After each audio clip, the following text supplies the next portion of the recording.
what I saw in Cannes and then what I saw in Rizz and what I've observed in between is that when you look at the work that is winning the awards out there, it is very much in the space or what we're calling the purpose-led work. Like there's a very clear objective on the kind of problems you're willing to solve. And that means also that now you're looking at work that is not just creative for the sake of creativity, but it's creative with a real need, with a real objective of solving a problem, creating a change, transforming business, and getting an outcome that is just not for the sake of creativity, but for the sake of actually empowering and informing people. You find whereas we'll be looking at 3 or 4 conventional and familiar touch points, they would push the work to touch points that we had not even thought of. We had work that was around not just grants per se, but larger conversations, like conversations around humanity. Yet you'd be looking at an alcohol brand, for example. That I'm actually looking for. Do we really know life? But let me say intelligence. Emotional intelligence, social intelligence, financial intelligence.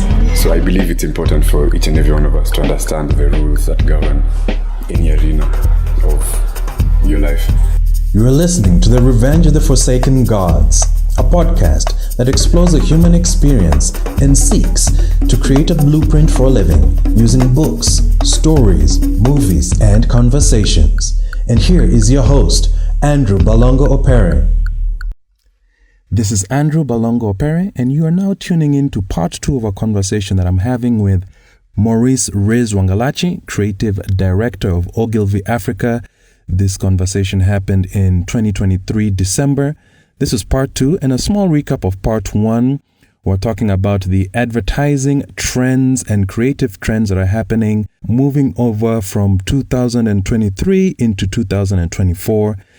So he defined what a creative director is and also some of the key learnings from attending the Digital Media Awards, a Kenyan-based awards around tech and media and advertising in the end of 2023. Now, in part 2 of this conversation, we continue the journey of what are the key learnings that we unpack from being at the Cannes Ad Festival, at the Lories Awards Festival, and also what can Kenyan advertising industry learn from the execution of global brands so that you can apply this in your execution today and have world-class impact.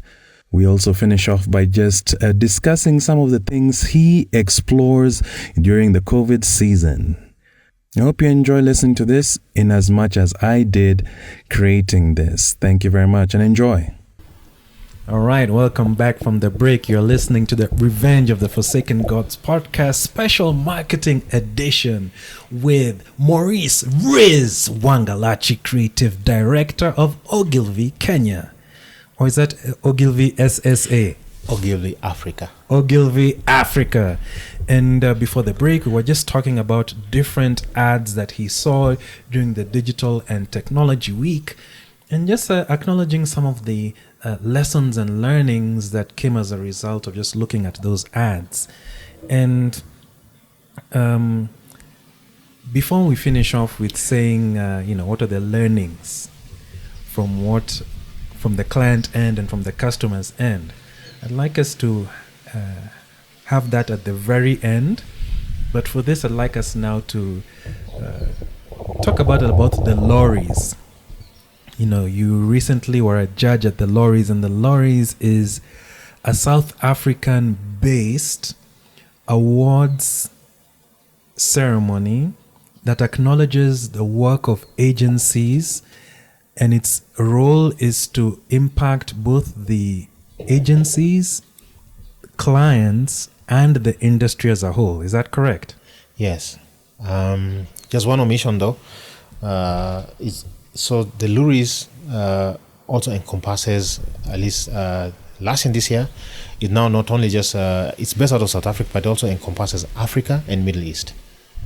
So there's been a stronger push to make it a lot more regional, so that you've got the best offerings from Africa, especially the sub-Saharan region, and the islands, that's Madagascar, Reunion, and Seychelles, and the Middle East. Okay, give us a taste of the Lories experience. I know you go there as a judge, But okay, fine. Tell us the experience wearing your hat as a judge and also wearing your hat as a regular person attending the Luris. What does someone expect when you go to South Africa? Like, where is it held? What hotel? Is it over a couple of days, a week? So the Luris this year was held in Cape Town City. And what made it particularly special this year was it was a milestone edition. First, it was coming back from the hiatus of the COVID pandemic, but I think it was, it serves me correct, I think it was the 45th edition. And then it was a return, to glory, and it was done in Cape Town City. And Cape Town City is marvelous. But the thing that also makes it very, very unique, as we all know, South Africa is known as a rainbow nation. And just the people are amazing. They're very welcoming. It's a very unique culture. You've got all these mixes, all the races mixed into just this beautiful eclectic blend of people. So that's, again, just makes it extra special. And South Africa is also very well known as a creative hub, based at the southern tip of the continent, but it's where some of the best work actually comes from. And this time it was held at the we were housed at the Rockefeller Hotel, but then the event itself, we were doing a lot of judging at the City Hall in Cape Town City. I went there with several hats. One hat, and what that was my key mandate, is I went there as a judge.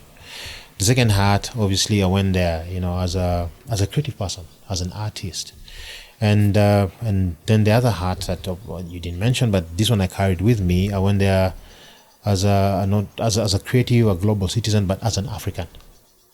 I wanted to immerse myself in the culture, in the people, and in the moment of it, and in what it had to offer. And I'm glad to say that I got richly rewarded in all the three aspects. Yes, please do share, for those of us who are not there, the three aspects. So number one, you are a judge. What category were you judging?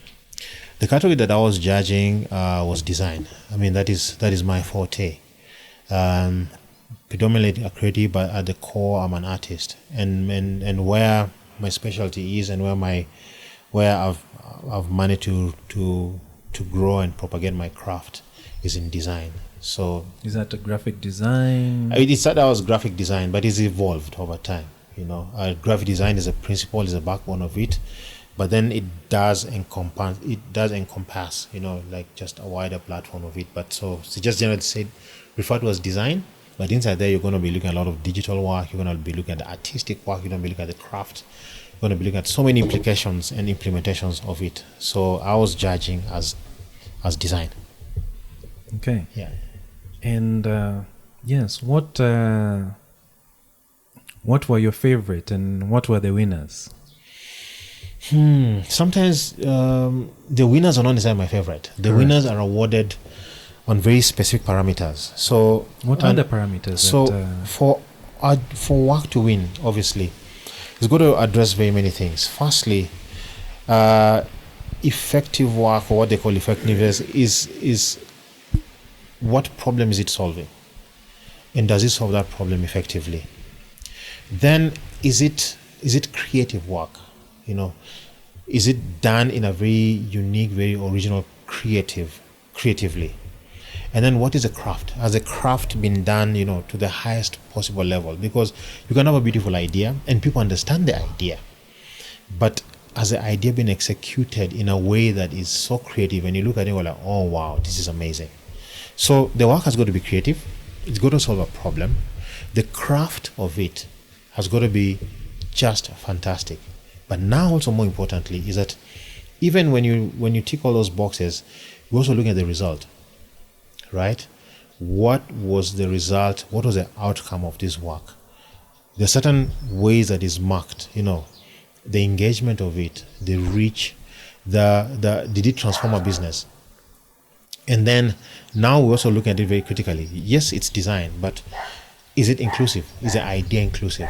because we are living in a world where by now the audience has become wider. The people with certain challenges, physical disabilities, or the certain people who've been treated as minorities. So the cultural nuancing is very important. So the work has got to be creative. The work has got to be inclusive. The work has got to be authentic. The work has got to solve a problem. And if possible, and also very importantly, can it bring about, culture change? Yeah, you can have a very beautiful idea from Kenya, but the idea can be strong enough to be adopted in Mozambique or Bolivia and make those people adapt to the idea and say, this also works for us. And what all that is happening is that all these things are actually being brought about on a creative platform. Wow. So, yes, those are very interesting points for one now to cultivate when they're creating their project, as an answer to a business problem. Is it also able to make cultural change at the same time? That's a very challenging goal for for an agency and for a business. So there's a part of your question that I needed to answer, because I think for me that worked. You said what were my favorite works? Correct. There are quite a number, but one stood out. Two stood out for me, actually, two. One was use of AI for effective communication. There's an artist in SA a big star, who took his life. And one of the taboo subjects at the moment is mental health. He did have a struggle and took his life. But we did not delve into the whys and the wherefores. I think just for somebody at that level, and for people for us not being aware that he had his mental struggles. And then he did, before he went, he left us a body of work that was amazing, that was informative, that was very deep and pithy. So what happened was that this particular agency went onto his social handles and all his sites, and they took all the words from some of his communications, some of his sayings, and they pieced together all these words, and they created a song or an album from his words. But using AI and cognitive technology, it was able to take his voice and layer onto these words and create an output, an audio file. So you can actually hear these artists, you can hear these unreleased songs from him, but using AI. And the songs are very deep. And just listening to that is when you realize, again, we've got the technology that gives us the ability to provide continuity. So this amazing soul, this artist is gone, but we can still able to to bring him back to life using technology, using his own very words and his voice, even though he's not here. And it was done creatively. There's all sorts of things that went into it. The artistry in designing, the album, the artistry in putting together music and the sound files and his words. And so what you see is literally a performance of somebody who's already transitioned, but the creativity has gone into making that come, bringing it back to life again. I think I just found that very, very incredible. That was one. Another one was and this was South Africa, but another one was from the islands. And it was... Which islands? Madagascar? Mauritius. It was a piece from Mauritius whereby there's a lot of... and this one answered... It answered so many things, but in a very, very elegant way. So there's a lot of ocean pollution using plastic. So there's a lot of plastic being dumped into the ocean. That we know. But also in Mauritius, there's a lot of the locals, they make a living, from fishing. So it's not like large commercial fishing, but it's really like subsistence fishing. So the fishermen go every day onto the water to fish and they come back. What's happening is that the pollution is increased because there's a lot of plastic dumping into the ocean. And because of that, it's affecting the environment, so you're getting less and less. The catch is not as abundant as it used to be. But also, the fishermen, when they go into the water, because they go on with these open canoes, and they've got like little sails, the glare from the water makes them, is impacting on their eyesight. So quite a number of them, they're losing their eyesight. So, and you see all these problems whereby their eyesight is diminishing. So there's a brand, I think the brand's called Helios. They decided to do something about it. So they collected all these plastics, getting all these plastics, collecting as much plastic from the ocean as possible. They collect them and then they put them on a landfill somewhere. And the more they collect the plastic, especially near the shores, the more now the fish are coming back slowly by slowly. But more importantly, they repurpose and upcycle all these plastic bottles into making sunglasses, beautiful designer sunglasses. So five 1 liter bottles translate into one pair of sunglasses. So, and then they made these beautiful fonts. They almost like look Oakley type sunglasses, and they give them to the fishermen for free. So now the fishermen go into the water, it's saving their eyesight, it's saving the environment, and they're getting more fish. Reducing plastic, upcycling plastic, increasing output for the fishermen, and saving sites. Three. You're solving 3 problems with one stroke. I think it was just beautiful. And then the narrative on how they put it together was just fantastic. And these are some of the themes that we are seeing them coming out more and more, whereby you do creativity that is purpose-led, not just creativity for creativity's sake. So the brand of the sunglasses is called Helios. But when you get to the story behind the sunglasses, it's beautiful. So when you're buying them, they give them to the fishermen for free, but if you can buy them. But when you buy them, you are actually contributing to a bigger cause than just sunglasses. Okay, I got you. Because at first I was wondering, how are they making money if they're giving it away to the fishermen for free? But now you've mentioned that, yes, they sell them. Yeah. The regular people buy the sunglasses, while for the fishermen it's free. And they're really, really good to look at. Like they're really like high-end looking glasses. Wow. And I know a lot in the lorries you meet a lot of people. You heard a lot of things. Are there any specific individuals that said something that sparked your interest? Let's say maybe, if any Kenyan and any non-Kenyan also, something that was said that also stuck with you. Those were many. But of the many, there are few who stood out for me. I think one was about like 5 people, but in no particular order. Yes. There's no hierarchy here. But there's a gentleman called Marco Venturelli. I think Marco Venturelli is from BBDO, but I think he just espoused. First, he's very precise. I think he embodies effective communication is very economical. Don't be wordy, don't be verbose, and don't waffle and waver. But also, he is the one who really made us see how powerful the Helios case was. He says you need to solve problems. Can't just do creativity for creativity's sake. Marco Venturelli. Then there was another gentleman called Federico Fanti. Federico Fanti is from UAE.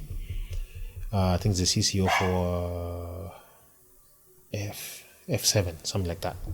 And CCO is? Chief Creative Officer. But he had also a very unique, very simple solve.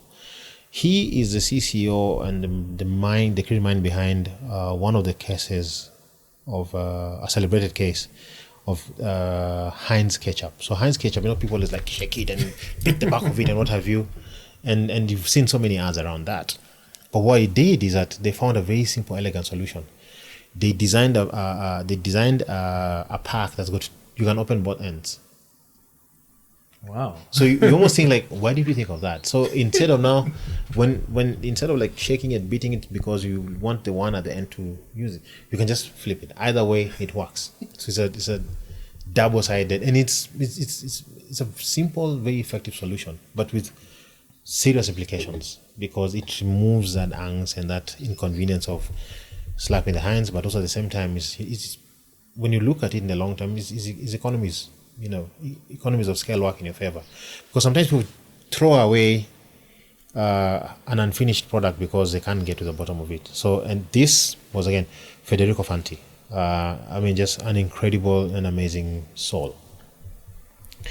There was the just immediate past president of the Luris, Pritesh.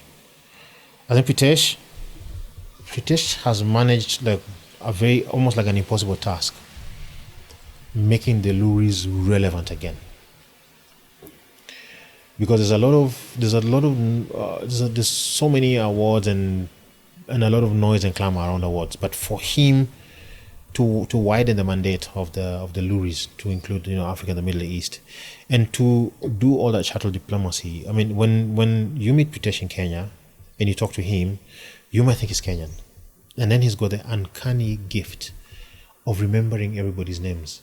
And like some of our surnames are an extreme sport, like mine, for example. Yes. But he would not only just remember your name, he'll remember your work and what you stood for, and some of the key things that are your character. And to do that, across the region is incredible. And he came to Kenya, went to Uganda, he went to all these countries, just looking at the work, meeting the people, and just expounding on what the Luris stood for, and all this other. And then the way this year's event was organized, it was a well-oiled machine. I don't think there's any mean task to achieve, but apart from just the organization of it, is also the result that came out of it and the quality of work. And now bringing the islands and trying to make them, they are of course on autonomous region because everything's done in French. So everything, most of them were in Francophone. Obviously, we had the subtitles looking at the work, and so I also can get the context of. But just bringing them on board and still trying to create that enthusiasm and the relevance and the importance of it, I think that's no mean task. And I think for that, all of us felt that he was like one unique person in the whole ecosystem. Then there was the Kenyan stalwarts. That is Alemu Emoron, who needs no introduction in the region. And but for those who are unaware of him and his achievements, and let me just finish. And then there's also Maxwell Ngare. I think what this duo and others, and I'm not, by not mentioning that means I'm not acknowledging others. There's a lot of many amazing, incredible people in the region in Kenya. And there was a gentleman who, may his soul rest in peace, called Farhan Mirza, an amazing creative giant and a personal friend. But what these two particular people have done, for just creativity and craft and advertising and the passion of it, cannot be understated. And they, just from their body of work, from the consistency and the passion and the energy they put in, and for me to go to the Luris and see them go onto the podium, not just as participants, in the whole event, but as also judges and people now giving out the awards.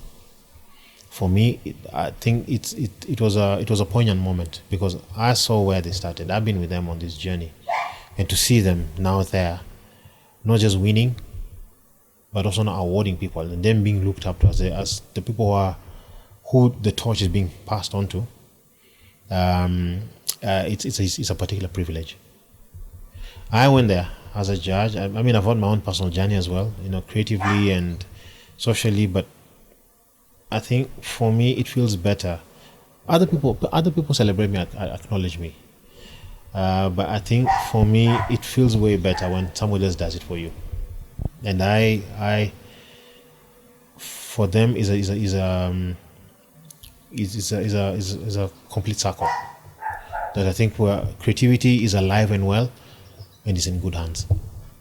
How would you describe Alemu and how would you describe Max in terms of how they think and how they execute creatively.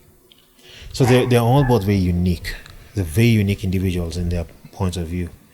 Alemu is very methodical and very intense, and he has been like that. And I think it's getting more. And he takes a very keen interest, in the subject that he's talking about and the people that he is. Like, he really embodies that. And he's two people. Look at his work and his character. He's very reserved. As a person, externally, is very reserved. But when you look at the intensity and the fire in his work, is when you realize just how much work goes into it. And he's sort of like a bridge between the traditional thinking and the old world and the new. Well, that's Alemu. And his pieces are very, very Afrocentric. He tells beautiful, beautiful African stories, but he makes them resonate with, like a wider audience. And I say, like, the intensity and the passion of what he puts in his work is what makes it very, very unique. And he's a very good storyteller. He's a very creative storyteller, and he's just incredible. Max brings in the freshness. He's the newer generation of thinkers. Same intensity, but he's a lot more looser. He's a lot more. He's sort of like, you look at his work, and his work makes you like smile a lot. And he's the new guys who are bringing the tech to the business, fresh thinking, and also just new generation of wisdom. And Max, when you look at Max's thing is very also like very new business, like very techy. It doesn't take away from the intensity of his craft. Don't get me wrong, and he's got awards to show for it. Very two different individuals at the end of the spectrum. One younger, intense, also has got an urgency to his work, whereas Emuron wants to invite you into his space. He wants to regale you with his prowess and his abilities. And Max is the sort of like, you kind of get it immediately. If you don't get it, it's not for you. But when you get it, you really want to meet him. And for me, I'm a bit of both. But for me, I'm the other end. I'm the traditional, still embrace the new. Emuron is a bridge. Max is the now. Wow. And before we go for the break, I think there was a presentation done. I don't know if you were in the audience when the presentation was being done by Svetlana Polikarpova. Polikarpova. That one. Are you talking about the one for at the DMA? I think if I'm correct, at the Loris, she presented something about creativity, or I know she had she had a master class. Yes. We were in the middle of judging then, right. So I didn't get to attend it, but I know her. Yes. Then I know her, and I know who she is and what she stands for. Yes. And she's very good at her stuff again. And you see, you've given us a sense of Alemu and Max. How about Svetlana? I can't say authoritatively because I mention these people because I know them. Yes. Professionally. Correct. For a very long time, professionally. I've also come to know them, socially. Svetlana, apparently. Svetlana, I've only known her through her work.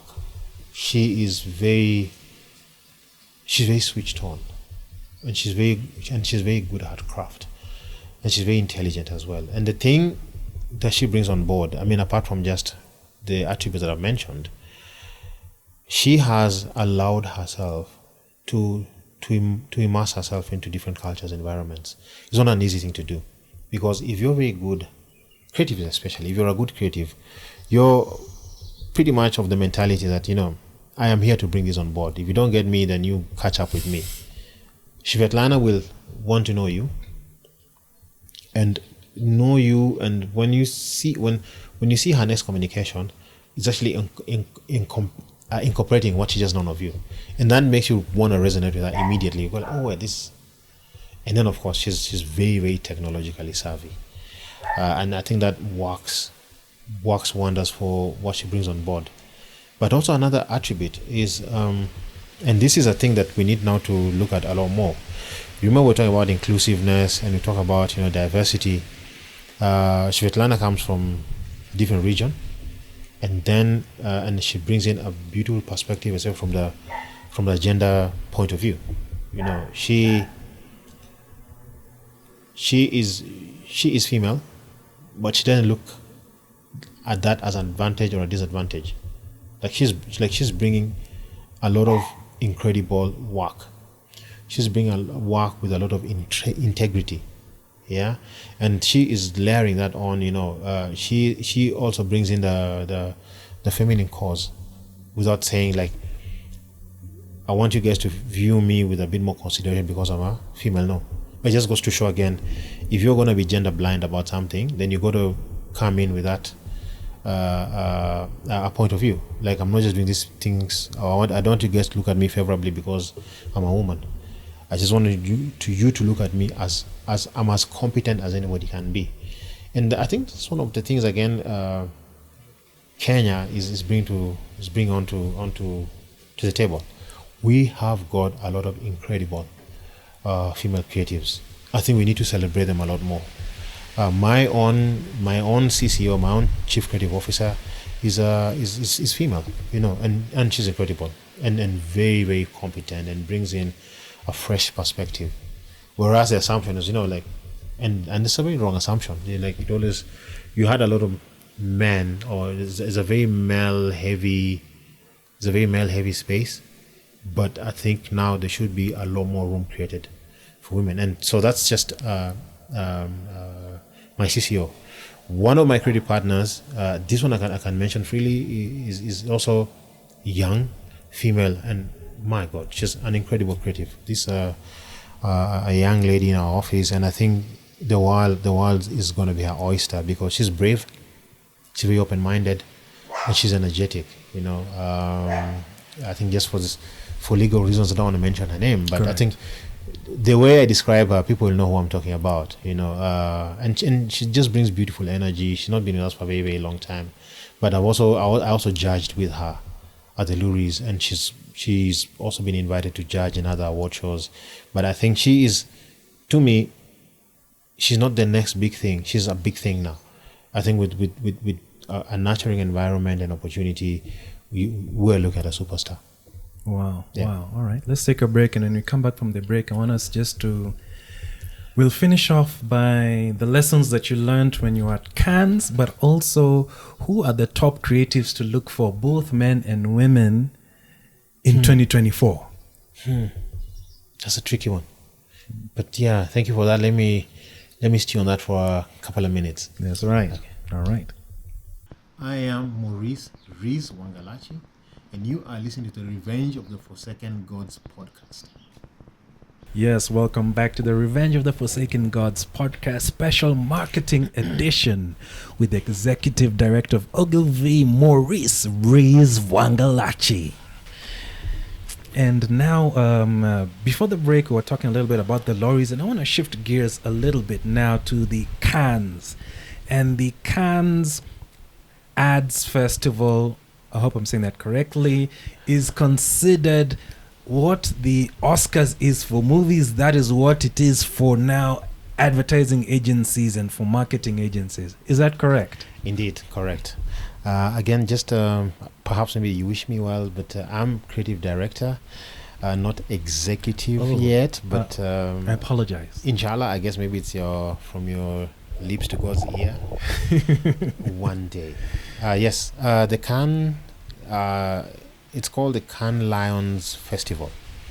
So the Cannes Lions Festival, it does celebrate creative excellence. It is the benchmark for what amazing work is, and this is where the world's best creative work is showcased, and it's held once every year in June in France. Yes, it is indeed. If you want to equate it that way, it is the advertising world's Oscars. And in this particular at the Cannes, were you wearing one hat as a judge, or you're also wearing multiple hats? Oh, I wore multiple hats. I think the thing that I was most in awe was going there as a judge, because it is no mean feat to arrive at Cannes.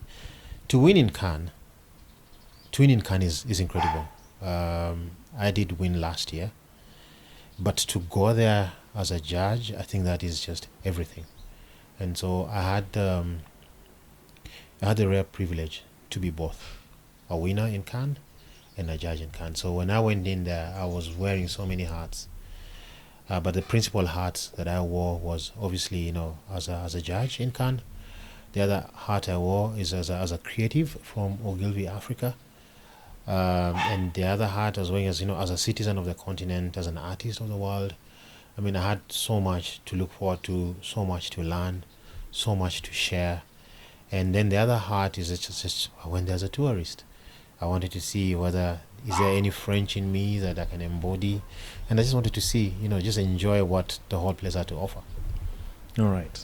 So again, please take us through how is it Cannes when you land there, where you taken to, where is the event happening, what's going on around you.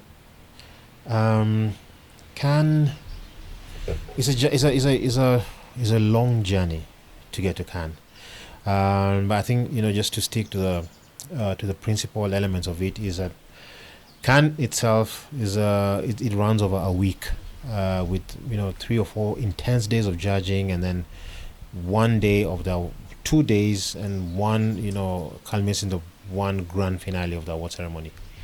But when you land in Cannes, Cannes is a city on the south of France, and the weather there. But when they organize the Cannes, the weather there at the time of organizing is perfect. It's sunny, it's warm, not hot, and just beautiful. But the organizing of Cannes is incredible. It's almost like a military operation, because you don't see anything, like 2 or 3 days prior, and then 2 days prior you see all these trucks and see all this equipment, you see these thousands and thousands, an army of people, and then the eve of it is all set up. What seemed impossible is actually set up and done and good to go. And then you've got everybody from around the world, and you've got work that is just incredible to look at. The thinking behind it kind of blows you away, because some of the best ideas in the world are the simplest. And the things that to arrive at a simple idea, you've got to come from a very complex place and whittle down everything to its bare bones, and what you're left with is the essence of what your thinking is, and the integrity and the boldness of the thought is what then just leaves people to not have any doubt whatsoever that you're a winner. Would you mind sharing maybe an example of some work that represents that, what you just said, how something comes from a complex place, but you break it down to its simplicity, and then it just connects with people? Yes, one idea, this was from Japan. So there's I think a sea fish. It's a sea fish, you can call it that. Like, the way you have your shrimp and lobsters and what have you. I think they're called scallops. And what they do is that all of them have a shell. And it's kind of a staple of that region. So what happens that you can try and imagine over millennia and all these years, there must be like millions and millions and tons of these shells, and they just sit there, on the ocean shore. And so one of the agencies had an idea to solve a problem, an environmental issue. Then you've got these bundles of shells, and then also to achieve a higher purpose, like how can we upcycle these shells into something that's very, very useful and can help us. So what they did is that then they harvested these shells that have been discarded by these sea creatures, and they're small shells, they're not massive. But what they then did is that they took the shells, they ground the shells into a paste, and what they did is that they created a mold to create safety helmets. So what they did is that the mold and the design of the helmet kind of mimicked the shells. So it's a beautiful helmet, but it had all these grooves on there that kind of look like the shell itself.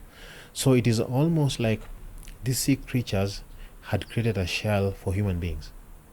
And in that area, these shells, the initial batch of what they created had the capacity to be useful to 1,000 up to 1 billion individual users, just from the shell. So they ground the shells, they created a helmet. The mold of the helmet was also almost in the shape of the shells, because these animals, the shell is so beautiful. So it's kind of like round, like almost a human head's shape, and it's got these grooves on it.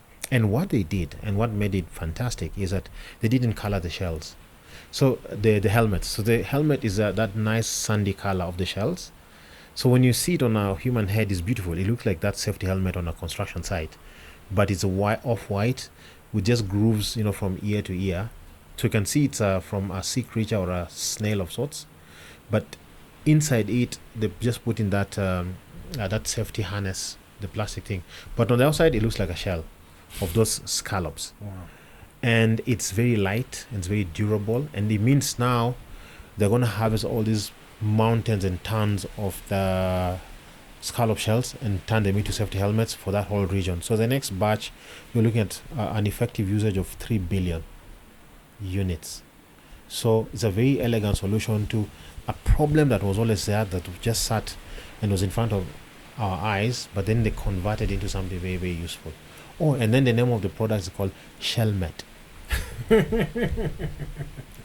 So it's just, Wow. it's great, yeah. Wow. From what you're sharing, it seems a lot of winners were projects that involved the community or the environment. Yes. One more example. This was a winner from Kenya. That was the Stay No Shame. That was a very sensitive topic. It could have come at a more timely time or occasion. You know what the challenges of what our female gender undergo. It's been there for millennia, but I think for people to almost make it like an ostracized topic or taboo topic, and then for for the women to be shamed for something that occurs naturally, I think that was just a bit unfortunate. But then for an agency to come up with a communication that embodies this, as opposed to being embarrassed about it, instead empower it in such a dignified way and manner, that again merited just an award. And it's a thing that when you think about it, it has always been there in front of us, but no one ever thought that it could be an inspiration for effective communication. Do you think the inspiration, though, wouldn't have had as much impact if it was done any other year, and if it was not done in 2023 as a result of the member of parliament, I forget her name, Yes. who, yes, I guess she had a situation, with the stain, and she was shamed for it. Yes. I think without that event happening, do you think it would have had the impact it had? I think that event helped, right? It could have had impact, but I think it felt more comprehensible by just that event. It just showed that if I'm a member of parliament, a legislator could be shamed, what happened to the voiceless people then, right? So that felt like it was like what was the cataclysmic aspect of the whole thing. It meant that honestly it's time to do something about it, right? If a member of parliament could be shamed the way she did, just try and imagine a regular person. So that kind of pushed the impetus for the need to have that kind of communication. And then they also say, in life, you're ready when you're ready. Sometimes it could be something to that magnitude, or sometimes it could be just something else. But I think I think it was just a bunch of amazing coincidences that then propelled it into what it was, because not very many people also stand up to members of parliament and legislations, and also to push that agenda through and to push that communication through, whereby a bill was actually passed. I think it was momentous. So if that had not happened, then it would not have had that kind of impact. I think what really made it like a serious thing to look at is because parliament actually passed a bill based, an act based on that. If parliament hadn't passed a bill, then the effectiveness of that will have been good, but not as incredible. Wow, this just makes me it brings an additional layer to agency that is not really spoken of, the impact on the ground. I think, in this conversation of having an advertisement or doing any ads on social media, people are just focusing on how many people are liking it, Yeah. and how many people are following or how many people are commenting. Yes. But what you're sharing here from all of these stories shows that we have to be in touch with what's going on the ground, and we are a catalyst for behavior impact, behavior Mhm. change, Mhm. behavior modification, if I can say that. And I can see it's not easy because anyone can create a social post and put it out there, but it's like you have to be sort of like part psychologist, part cultural critic or anthropologist, or just Mm. being in touch with what's going on with the ground, having your eyes open. And apart from those two examples, which other example stood out for you at the lorries? Where the lose or where they can? I think where they can. Oh, sorry, can, yes, Yeah, where they correct. can. Thank you for that correction. One of the example, though many, but this particular example for me, it just shows again, when people talk about like AI and how AI can be an amazing thing. Actually, it wasn't AI per se, but technology. There's a tribe in there's and it's not a tribe in a particular country, but it's in a region, the Fulani, and the culture is diminishing. In the sense that because when you look at other languages, you look at other cultures, there's been a documentation of them. For example, like in Kenya, we have written Swahili, or we have written Luo and Kikuyu. We've got Arabic, we've got French, we've got Czech, all these languages are documented. Ironically, in West Africa, there's a region whereby, there's no documentation. It's spoken. People know of its existence, but because it's not documented, you can't write it. So it's slowly diminishing because it's getting swallowed up by other documented cultures and languages. And that region where this culture covers, it covers 1 billion people because it's across region. Nigeria, Togo, Dahomey, all the way, almost to like Sierra Leone. They're the Fulanis. So there's two brothers who took it upon themselves to document it. But how do you document something that has not had been in any written form? How then do you decide this is how you pronounce A? How do you do the phonetics and what type? So they went through a very lengthy process of doing this. But those are their own challenges because first and foremost, the area is vast. Secondly, the legislation in those countries, somebody said, but why do you want to document this? Does that mean you're going to unite 1 billion people? If you unite 1 billion people, then it gives somebody the power to create an uprising against the establishment system. So many layers in there. But what they did is they decided to do it, and they even got jailed a couple of times in the process of this exercise because what's the agenda? Why do you want to document this? You're going to make people more aware. You know how people always fear if you're going to educate the masses. So again, these guys, they had so many challenges and problems they were solving. But what they did, they then designed the visual language, they designed the vocabulary based on this culture. Because it's new, and when as we're reading vocabulary that were designed for us hundreds of years ago, this one is newer, it's fresher. So certain languages and certain pronunciations had certain characteristics and floweriness and flavors to them. And when they designed the alphabet, it was beautiful. They had embodied, their culture. Certain letters look like fabric.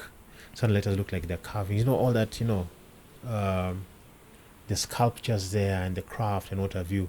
And they eventually, for the first time ever, people were able to see this language in a digital form. They're able to write whole letters and communicate and be able to send texts in this language. So essentially, if they hadn't done that, maybe in 50 or so years, it could have totally disappeared. That could have been gone forever, not to be found. And now children are able to learn it and read it. All people are able to go and say, yeah, actually, this is us. And they did this in conjunction. This was by, I think, McCann Erickson. But then it's also in conjunction with Microsoft. So Microsoft had to repurpose a whole aspect of their app and a significant amount of bandwidth to this, designing it, communicating, bringing all those elements. And for this, I think we awarded them.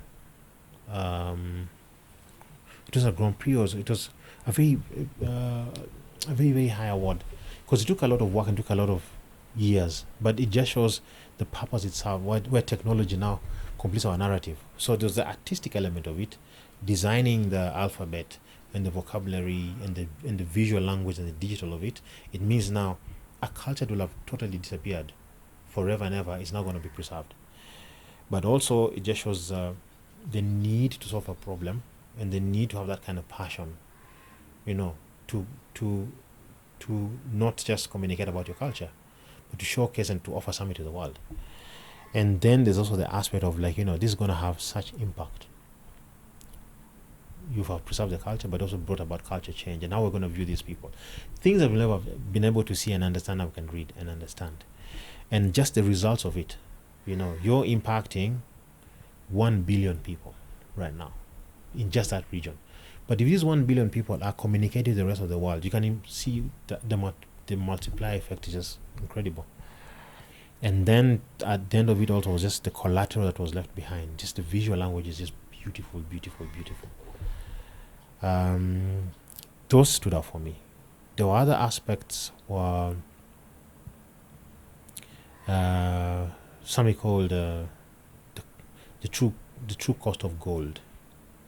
So gold, the process of mining gold, especially artisanally, involves a lot of use of mercury. Most people have little drops of mercury, put their hands, filter them on a pan, because mercury helps bind the gold that's in the soil.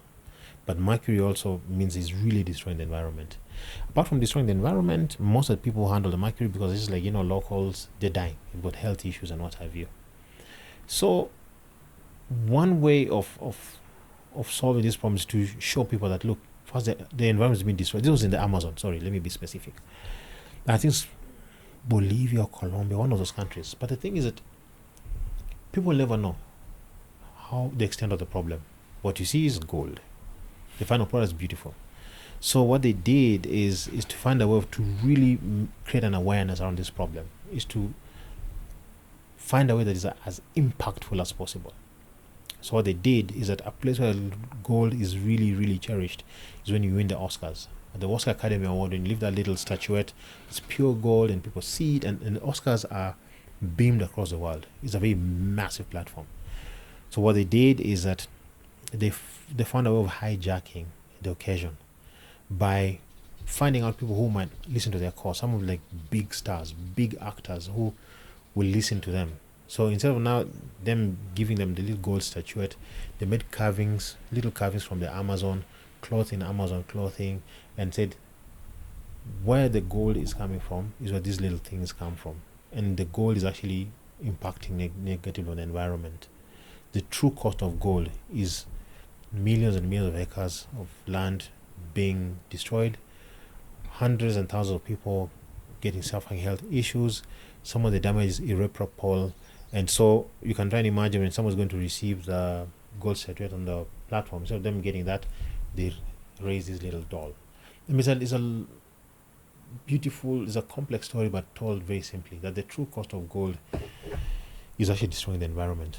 And the people who are suffering the most are this particular tribe of Amazonians, an Amazonian Indians. So instead of having gold, won't you rather have this? It was beautifully explained. And some of the inspiration also just came from back home, lesser lessons. That was one of the most successful campaigns ever. Just talked about, the reality. In Kenya, we've got a staggering statistic. 1 out of every 4 children don't see age 2. They don't reach age 2 because of malnutrition. Not lack of food, but lack of proper food, lack of proper dieting. And the way we approached that was just a very simple, elegant solution. That the child just needs proper dieting. Traditionally people always force feed a child with gallons and gallons of porridge, but there are other supplementary foods that can actually ensure the child grows up healthy. But when you think about it, one of the things that we've always had in our culture was the lessons. The lessons, when you're born, you give the lesso. When you go to a rural show, lesso. Rites of passage, lesso. Some hotels use them as decorative element. But the principal use of the lesson also you remember, like in the Swahili culture, when somebody wants to send a message to you, they've got those sayings, and the sayings actually a stab at you. So the lesson is actually very central to our culture, but we felt that it was also an opportunity to use it as a touch point to educate. So you get a lot of important nutrition information coming and converging in a touch point that becomes a place for information for all mothers, where they can get all this information as you give the mother, or as the mother carries the child in the because the lesson is a sling that carries the child. It's also got all this nutrition information, but not just information. It was done artistically, as only lessons can, because lessons are very colorful, they're very artistic, they're very well crafted, and that's what we did. Put a lot of craft into it, a lot of information into it, and then we only had one touch point. There's no billboard, no radio, no TV. The lesson was a touch point, and that's where the whole narrative centered. And it was very successful. It was very effective, and then I don't know how they make the lessons, but you know how from when you're born as a child, those things, they don't fade, they just stare. So it's there like forever, and that again, not only was it impactful, it was transformative. It changed the mindset of how people view nutrition. The results they spoke for themselves. We saw a drop in the number of deaths as a result of malnutrition, and it also brought about culture change. And since you said you didn't do any radio, any TV for this, then how did you bring awareness to the people about the lessons, for them to even purchase the lessons and even start applying it? And then you said the change of the numbers of deaths reducing. That happened after how long? It was because it's a very big exercise. I think people see the end result of it, but we worked a lot with the communities. The prototype was at the Maasai community in Ibizel, and again, remember, an exercise like that, to maintain its integrity, you can't do it by yourself autonomously. You involved, the Ministry of Health, a lot of the government doing and froing. There's a big PR farm around it, and then we also were lucky to get a sponsor. Sponsor was Rototank. Rototank, what they do is that, they supply water and all over the place. But I think the thing is that it was a beautiful partnership to be able to find them, because they're gonna initiate a project in Kajiado County, and they felt that what is one of the, believe it or not, like such a basic commodity, for some people it doesn't even exist. So as they were going to initiate this project and launch this big water project there, they felt that they have seen some of those communities and have seen that they actually struggle with lack of basic information on nutrition. So it will complement the project beautifully. We've got clean water, which enhances hygiene. Now, what will also really, really help is have this information to these young Maasai mothers to be able now to understand, the importance of basic nutrition. So that was sort of like the pilot project there. But then it was captured, by some news channels, and that's how just the whole thing spread. Wow. And I think that's a very powerful lesson.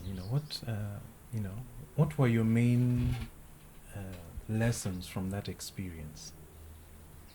Whether it's from the client side, consumer side, how things were executed. The main lessons. I think the thing is, firstly, inspiration comes from, there's a lot of inspiration around you. So you might not necessarily look for very flowery, very glamorized idea. I think the best ideas are just whatever it is around you. That's very important. And secondly, you need to, we worked as a team, obviously, but I think it's important to also get the biggest and most important lessons. Get a very strong insight. Get a very, very strong and powerful insight. Because you got a very strong and powerful insight, it becomes a lot easier to communicate it into so many channels and platforms. And also, a strong insight informs you on how what's going to be a tone of language? What is it? What purpose do you want to bring forth? You know, if you don't have a very strong insight, then whatever it is you're talking about feels contrived, feels artificial, and then there's no depth. And now, how does this insight have to come in a particular way? Like it has to be written down and researched and said by some PhD person, or not necessarily PhD, but research is important, because if you want something that is fact based, then you got to have research. You got to have empirical data that says that this, we can say with our hand on our heart that what you're saying is the truth. Otherwise, then the whole thing just appears cosmetic and insincere. so the malnutrition, you got this from an actual. The research is there, the information is there. Not all communities can afford meat, but fact that you need protein-based foods, you need your carbs, you need all those food groups, and those food groups exist in all the communities. Some places, like you saw, some communities, they have senene. Senene is very rich in protein. That's is the locust, very, very rich in protein. Some communities have goat milk. Goat milk is super, super nutritious. So not everybody can go and do your Brookside, but some people it's just there with them. Some communities have got a lot of fruit, like the eastern province of Kenya. So it was a matter of looking at what are the principal and most important food groups. And in all these communities, these food groups are available at the most basic level. And that's very important. And then you also have to pass this info by, the authorities, medical authority involvement, Ministry of Health involvement, government officials, and all that. So that what you have is first, you present empirical data, and also you present communication that is not taking away from the integrity of health officers. Remember, you're not saying we're doctors, we're saying this is available. And this is available. If the doctors can propagate it, it's going to help a lot more people. Wow. So, and at the center of all that is creativity, a creative idea. So creativity is used to bring all these touch points together. Yes. To address the challenge on the ground. Yes. Wow. When you look at everything around you, it might not be apparent, but there's a creative idea around that. Everything you see and like, from your phone to the medicine to your favorite beverage, you see it just as a product being brought to you, but there's a creative who sat down and found the best and most effective way to communicate it to you. So everything around you is creativity. Wow. And just like we had the conversation with the lorries about the people who impacted you, you had some things that stood out to you. Who at Cannes? I know in Cannes there were so many people, so many workshops, master classes, conversations. Who stood out to you? What did they say that made you look at life differently? So the intensity of Cannes literally meant that, once you're done judging and then you go to the ceremonies, there's very little bandwidth. There's very little bandwidth to interact with people socially.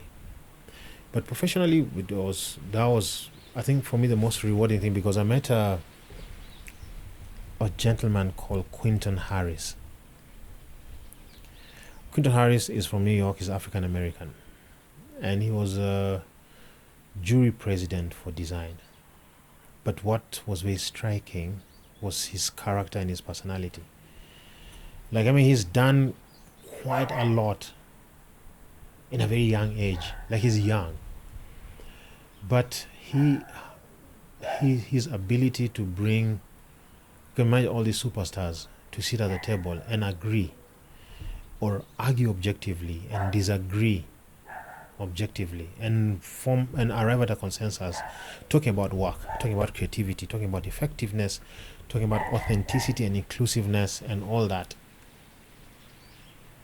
For me, he stood out because he embodied all these philosophies we stand for. We are creatives, we are artists, but I think we also have the bigger responsibility of communicating. and not just communicating, but communicating sincerely and communicating effectively, and also embracing without any bias all the cultures from around the world. That's not an easy thing to do. Yes. Yeah.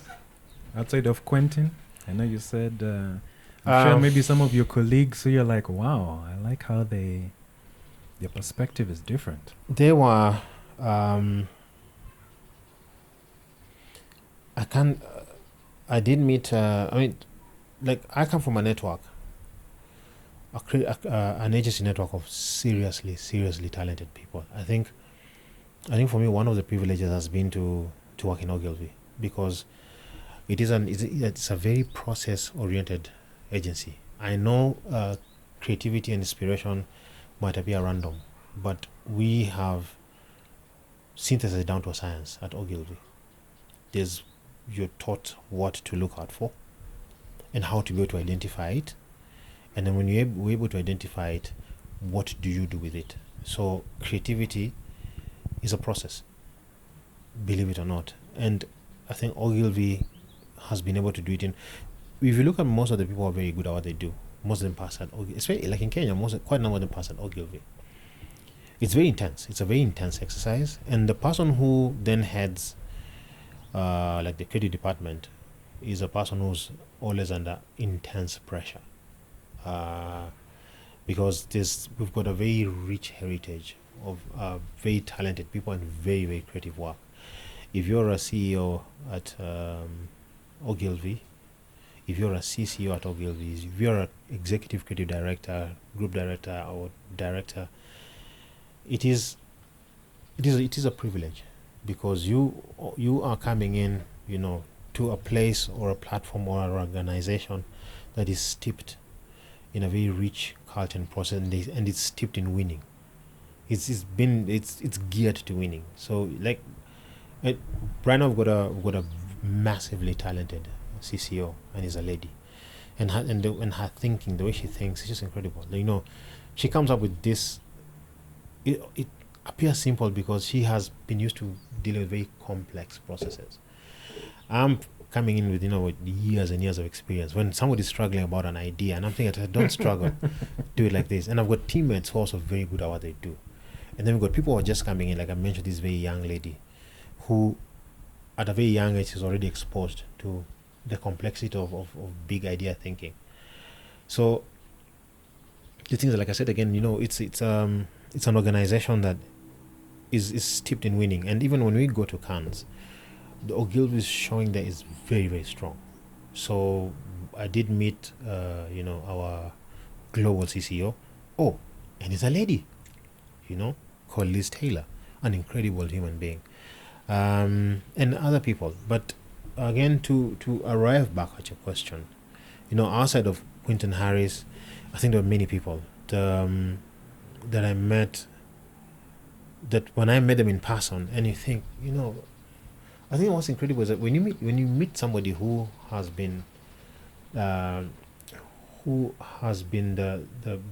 reason or the cause of so much incredible work, and you meet them in person, what surprises you is that the most incredible people are the most approachable. You won't even believe that this is that person who does all this amazing work. They're very approachable. And so, there's a bunch of people. There's a gentleman called Stefan Vogel, and he will not talk about the work in terms of like in a work style, not in a regimented way. He'll talk about the work conversationally, but what he's saying, if you pick up this stuff, it's just gems, just incredible. I met some guy who was from Brazil. Yes, Brazil. I think it was. South America is producing seriously amazing, incredible work. South America. And I think again the beauty about advertising is that advertising is making the field, become a level playing field. I met him, and I met these two gentlemen, one called Gianfranco, I forgot his other name. And he doesn't have to speak fantastic. The beauty about creativity, you don't have to speak fantastic English. or French, but your work speaks fantastic global language.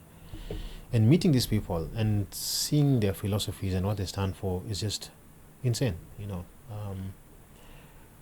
and it's just incredible. And then those people from Japan, and the Japanese are steeped. Japanese are very disciplined. Their culture is very disciplined, very focused, very, very intense, and their approach to life comes from that place of deep, profound respect for themselves and people around them. And there's a piece of work, and I met the people who did it. There's two jobs that stood out. There's one which they wanted to bring back the glory of railways in Japan. Railways are part of their culture, but it's like a diminishing. But they brought into the digital space. It's a story for another day. And then there was also, I mentioned Shelmet, those shells, yes. But there was also another piece called Aizome. So Aizome is that they took very polluted water to show people, create awareness around, let's not pollute the environment. They took the water and filtered it so many times, took it through a very complex process to come up with a small glass vial of very pure water. But this glass vial was presented in the most beautiful, elegant, little small bottle, very ornate. And then there's the data showing how they arrived at this purification process. And then also the packaging was a largish box, almost like a pizza box, and it was made out of recycled material. The box, the layers of the piece of paper also made from, everything was recycled, all the way to the water and the bottle, recycled, showing that this is what the environment gives us. We don't need to make it. We don't need to make it this bad, and that piece is very expensive to buy. So when you buy this Aizome box, it's a presentation of your commitment to protect the environment. But because it's Japanese, everything is done to the highest, almost religious standards. Oh, wow. So there's 7 layers of paper in there, from a thick paper all the way to one that looks like a tracing paper with architectural drawings. These were the schematics that went into producing this small bottle of pure water. So I met the people who did that, and you've got nothing but just respect into how they think. Into how it's a bit like in Kenya. If you meet the person who has made that wooden carving, you will see a piece of log in the soil. He will see a beautiful giraffe or an elephant or a rhino, and they're not using any incredible technology, just the fundamentals in their mind and inspiration, the artistry. So again, like I said, there were many people that I did meet, but the ones that stood out for me were those guys, and some guys from it was Japan, Brazil, and then also Nigeria announced their arrival. They announced their arrival by winning a bronze lion, and that felt particularly beautiful because just to show that the continent as a whole, we always had it, but for them to journey and to arrive and to show case work that made them win a bronze lion is no mean feat. Because even just a mention at Cannes is an achievement. Because try to imagine, it's like thousands of beautiful work, thousands of incredible work, and these guys arrived and they won.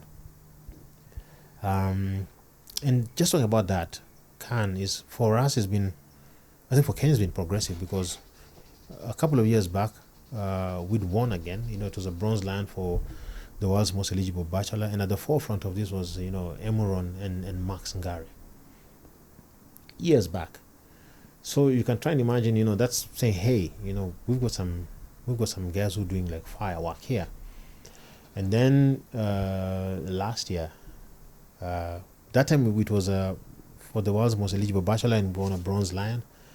And last year, 2 gold lions. Yeah, my team and I, with the lesser lessons. And then this year, we now show up as judges. Again, those Emuron, Max, and I. And so you can see, it's been a journey. But what really was most rewarding was not just us guys being there as judges, but for one of our counterparts to come in and win a glass lion. So it's been a journey, of ascension. So with the bronze, went into gold, and then win a glass lion. So a titanium is not unforeseeable. It's not too ambitious. Okay, so Yeah. how are the levels of winning at what is go from the bottom all the way to the top? To Grand Prix, yeah. Yes. Yeah. So the bottom is I mean, there's many, and that's like you almost do. That's like a very long answer, but you start with the bronzes, you go to the silver, you go to the gold, and then there's special categories. You got your glass lion, you got the titanium, you've got the Lion of St. Mark, and not every year people win them. There's some days, and this is how stringent the Khan are. Sometimes they don't award. They say the quality of work we've seen this year does not merit winning in this category. wow. So they don't award for the sake of awarding. It's awarding it because it's the best of the best. All right, and before we go on our final break, would you just mind just telling us what the most eligible bachelor was about? Again, I will not be the authority to take somebody else's credit. All credit on this one goes to people who have been amazing before me, but I can give an overview of it. Yes, please. So the world's most eligible bachelor is about a rhino, a white rhino, and it was a particularly poignant case because there was this one male that was approaching its end, and there was not going to be any other. So I think what made this situation particularly dire was an emergency to be able to harvest this lion's sperm, so we can artificially inseminate, and in the hope of having a continuity to his life. So there's a real need to do this as quickly as possible, but it's not an easy exercise and not cheap. So we need to raise funds for this particular research. So what happened is then the idea was to create awareness, but in a very unique manner. So what they did just to humanize, the rhino, and then what they did is that they put the profile of the rhino on Tinder. But what they did is that they profiled it in such an amazing way, and this is again, this is Emeron and mean part a bigger team, and Max was in there. But the way they did it, because remember again, at that point inside, Tinder was a big social platform, but Tinder was known for what Tinder does. Yes. So the things that the profile was created in such a beautiful way, and the human as a rhino, and it was basically it was an intro to one of the most. If you look at you hear about it, and you want to meet who this character is. I live on a 90,000 hectare sprawl. I've got 24-hour guard. I'm the last of my kind. If you put it on Tinder, this is a bachelor who is not supposed to struggle at all. Right? And then Tinder was again this very taboo space, but it gives you a lot of mileage. And the things that when you come to the essence of what the story is, it kind of, it's very poignant. It almost makes you want to tear up. He's the last of his kind, and he is a plea, to make me find a partner. Make me find a partner before it's too late, and it was very, very successful. But also, we had a very good team. Had a very good executive creative director. Then the CEO really, really rallied and made as many phone calls as possible till we got access to Tinder. Again, a very, very powerful creative idea, but with an even more powerful message at the center. So creativity was a gloss that we saw, but it's just the message at the core of the creativity is what was more important than anything. And the result of it, of course, there's the attention around that was just incredible. It just blew. It was on CNN, it was all over the world. There was an outpouring of contribution, but also an awareness that this endangers. The extinction of this thing was real. And again, these are the things that we're talking about. So it's creativity with a purpose, creativity that informs, creativity that creates impact, creativity that brings about change, creativity that actually leaves you with a very, very strong message. Wow. Yeah. Wow. Powerful words. I'd like us to take our last break, and when we come back, we're going to be talking about the lessons that you can impart on creatives, on clients, who are the people who have inspired you in this process this year, when we come back from the break. I am Maurice, Rizz Wangalachi, and you are listening to the Revenge of the Forsaken Gods podcast. Yes, welcome back from the break. You're listening and watching the Revenge of the Forsaken Gods podcast. I am your host, Andrew Balongo Opere, and I'm here with one of the marketing and advertising greats in the land of Kenya by the name of Maurice Rizz Wangalachi. I said he was executive creative director, but he corrected me. He is a creative director at Ogilvy Africa. And we've been having several conversations about the state of marketing and advertising in Kenya and also in Africa. The several award ceremonies he's gone to, the lorries, the cans, and also the key lessons just from what he's observed while him being a judge there on one of the panels and even just as a regular person. So I'd like to take this last section on what are some of the key learnings that you've seen that Kenyan agencies need to embrace while you're looking at their work at the international level? Thanks for that. Also, just further little correction. Said marketing, and actually, it's more for me. It's more advertising because that's my core. But we work in the marketing environments and the agencies, so my strength is advertising and design, but then of course we work hand in hand, in the marketing space. To answer your question, you said what are the key learnings based on what I've seen? I think the key learnings are not many. I think when we look at especially the Kenyan space, I think we're already there, especially when it comes to ideation. I think we're already there. I think maybe what we need to look at, or maybe what we need to just polish up on, is execution of it. For example, what I saw in Cannes and then what I saw in Rizz and what I've observed in between is that when you look at the work that is winning the awards out there, it is very much in the space or what we're calling the purpose-led work. Like there's a very clear objective on the kind of problems we're willing to solve. And that means also that now you're looking at work that is not just creative for the sake of creativity, but it's creative with a real need, with a real objective of solving a problem, creating a change, transforming business, and getting an outcome that is just not, for the sake of creativity, but for the sake of actually empowering and informing people. And so, with then having said that, you find that when you look at some of the work that was winning, it is sort of creativity or mentality that we already have here. However, what they do is that you find whereas we'll be looking at 3 or 4 conventional and familiar touch points, they would push the work. They would push the work to touch points that we had not even thought of. We had work that was around not just brands per se, but larger conversations, like conversations around humanity. Yet you'd be looking at an alcohol brand, for example. Or you found work that the idea was bold and the thought large, but then they have layered on technology.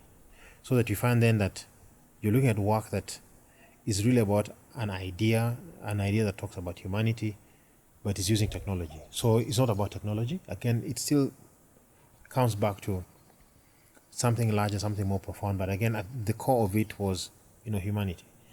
So you find when you look at us here, we've got very beautiful ideas, but we limit ourselves, with the extent of execution. So what then we need to look at is just how can we execute, not better, because we already are fairly good, but how can we make it great, right? Because saying better means that guys are not doing anything. No, it's being done. The thinking, the mentality, the hunger is there. I think where the first world markets beat us is just the level of execution. It is completely over the top and just incredible and amazing. And that's where we need to go. And on top of execution, are there anything that comes to mind? Because, like, for example, just off the top of my head, I can think about how people like watching Super Bowl ads from the National Football League in America. Yet, I don't particular care, but we'll hear about those advertisements. Maybe is there a factor of we're not pushing out our advertisements, or how are they making advertisements entertainment, or it's even I want to consume that as content? I don't get that sense also of Kenyan ads. Okay, I cannot answer authoritatively. I think I'll just answer. It's just my own point of view.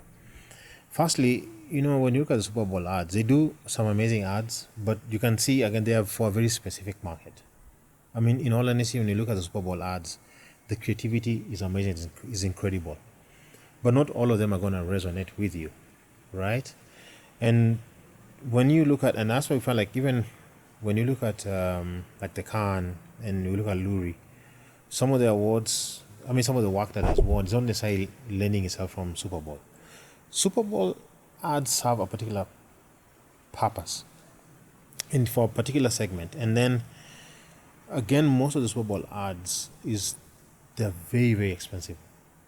The Super Bowl is, again, like, it's very niche.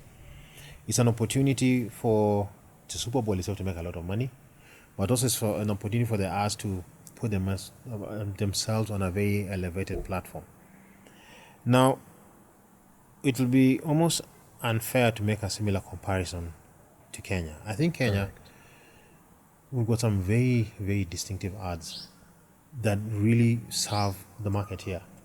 I think maybe what you're saying is that they don't seem to appear on the same elevation, on the same level.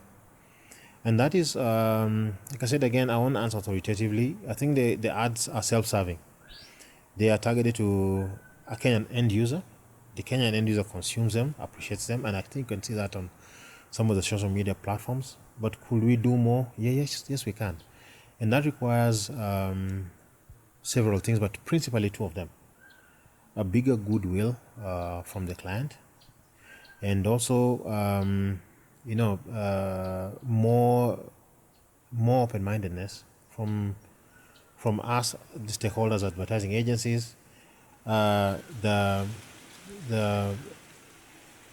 client themselves, and again also a bigger responsibility to the consumer, because there's a set mentality that these are the expected norms, these are the expected societal norms. But I think we've moved on beyond that. There's certain things that you cannot seem to do, or they cannot be seen in our communication, but it we know on the ground, it's being done. So sometimes you find like there's almost like a hypocrisy there.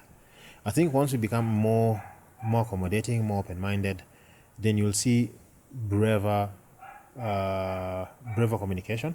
We're not saying like nice or brave. You keep on pushing the envelope, but for the arts to really get to that level, there'll be goodwill from the client. Give us bigger budgets, please. I think we're always talking about that, because you can, for you to do something grand, it also needs, a significant and considerable input. Then we also need, we have them at the moment, but we need again braver, more bravery, on the part of the client, and also for us to have a bigger, bolder, and very justifiable idea to the client, because you find the clients, they're going to be willing, but tell you what, show me or give me certain guarantees. So you also need to have a very compelling case study, or maybe comparative studies. Say like, this was done, in South America, this was done in Southeast Asia, this was done in North Africa, and I think it can work here. Okay, see, you're talking to maybe one of the questions that I was going to ask you, which is what is the future of marketing and advertising? And also, what is the future of creativity? And I think you've touched on it, about being brave, about if someone can put in more, if the clients can put in more inputs, then we can get a whole different output and impact on the ground. And outside of those, what's your view of 2024 if things are embraced or if things are not embraced. All these tools, AI, and what's the future of creativity and the future of marketing and advertising? I'll talk about creativity. Marketing is not my purview, but I'll talk about creativity. So the future, I think, is very promising. Very promising on the coming on the back of just what we have achieved so far, as an industry. When you look at the past couple of years and you look at last year, if the awards are anything to speak of, and then also this year. But awards notwithstanding, there's work that's not awarded. It doesn't mean it's not great work. And I think in this market, there's a lot of serious creative work coming through. And if that is anything to speak of, and when you layer on AI, then I think the future looks great.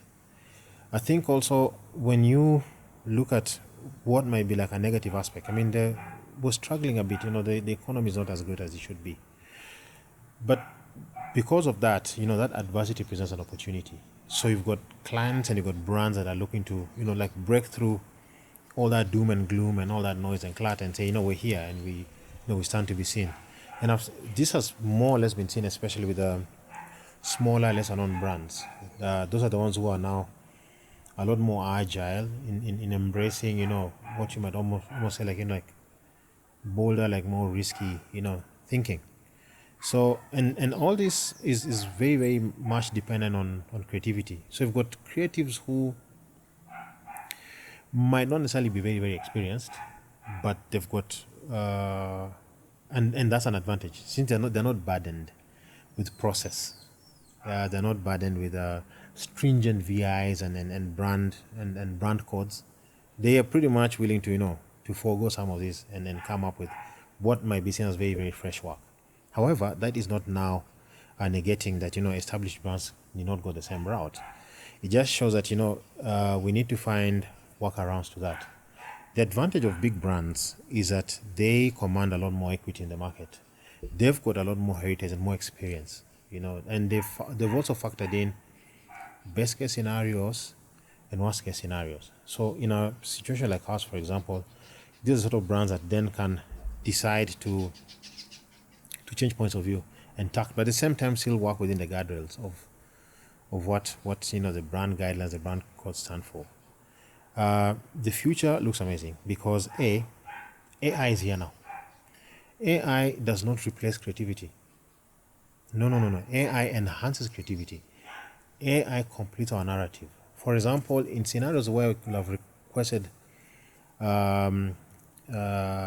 complex photographic scenes and references, AI can shorten that.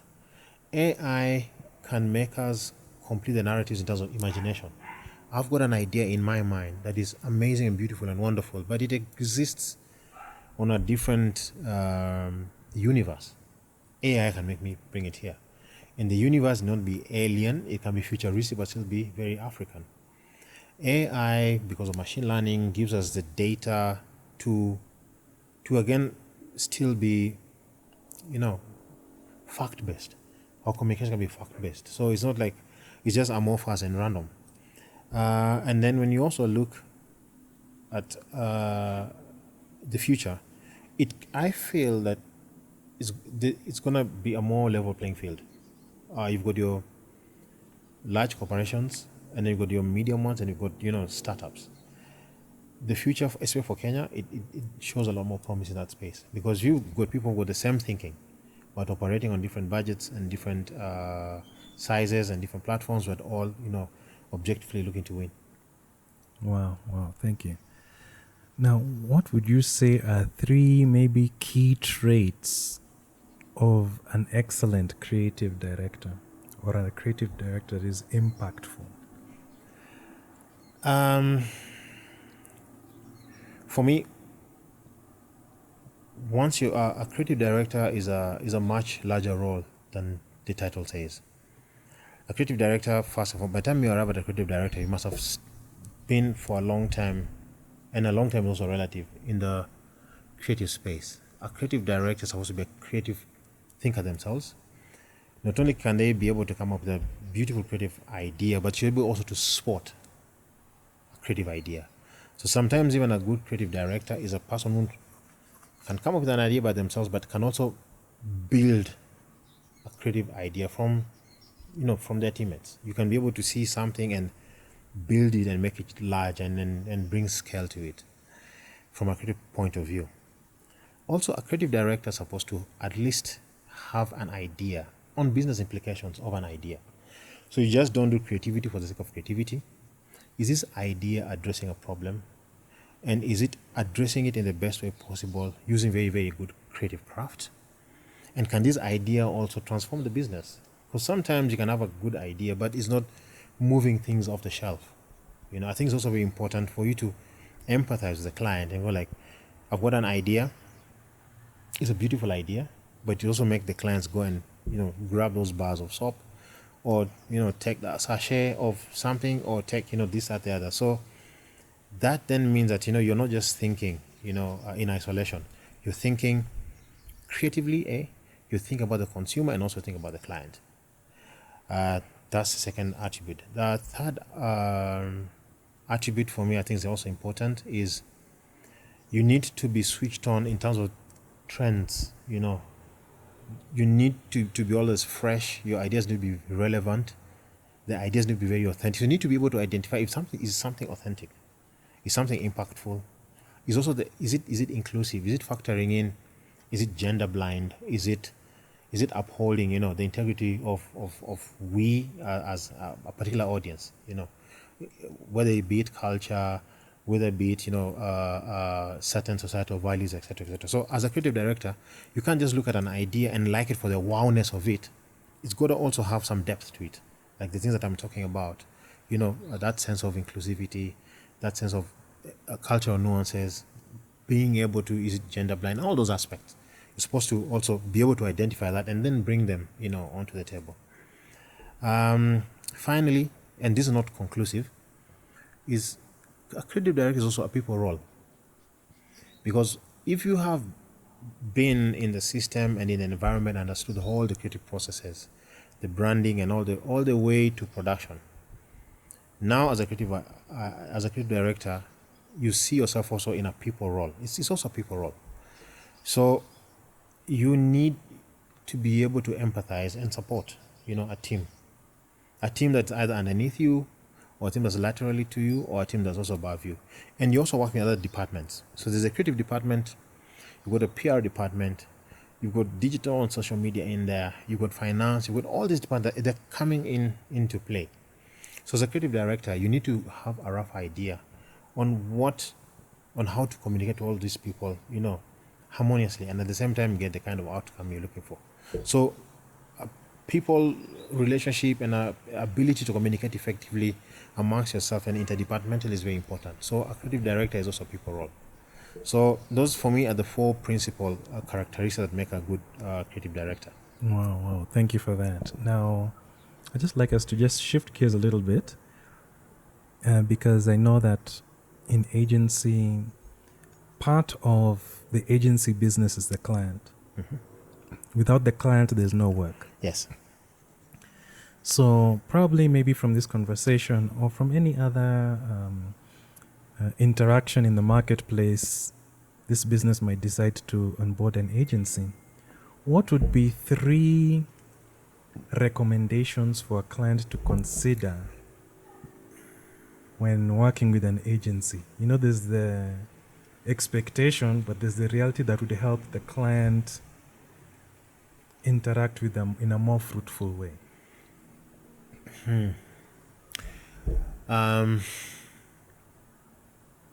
Saying like, what is the best way? Just rephrase it for me kindly. Yeah, so a client is interested in working with the agency. Yes. What is it that they need to consider to be able to work with you well? It's a first-time client. That is there's many things. There's